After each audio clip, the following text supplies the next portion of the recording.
আমরা সবাই চাই না জান্নাতে যাইতে? সবাই চাই।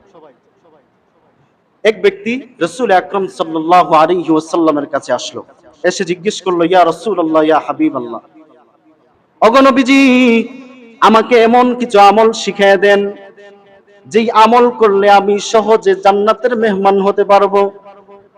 আল্লাহর হাবিব বিশ্বনবী রাহমাতুল লিল আলামিন শিখিয়ে দিলেন, চারটা আমল যদি তুমি করতে পারো, মরতে দেরি হবে, জান্নাতে যাইতে দেরি হবে না। সুবহান। সেই চারটা আমল কি? আল্লাহর রাসূল সাল্লাল্লাহু আলাইহি ওয়াসাল্লাম বললেন, তা'বুদুল্লাহ লা তুশরিকু বিহি শাইআ। এক নম্বর আমল হলো শিরিক মুক্ত আল্লাহর ইবাদত করতে হবে। দুই নম্বর আমল রাসূল শিখাইলেন, ওয়া তুকিমুস সালাহ। দুই নম্বর আমল শিখাইলেন, নামাজ প্রতিষ্ঠা করতে হবে, নিয়মিত নামাজ আদায় করতে হবে।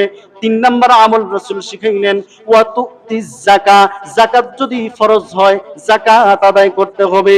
চার নম্বর যে আমল রাসূল শিখাইলেন, ওয়া তাসিলুর রাহিম, আত্মীয়তার বন্ধন, আত্মীয়তার সম্পর্ক বজায় রাখতে হবে, আত্মীয় স্বজনের সাথে সুসম্পর্ক বজায় রাখতে হবে, তাদের হক আদায় করতে হবে, তাদের পাওনা অধিকার বুঝিয়ে দিতে হবে।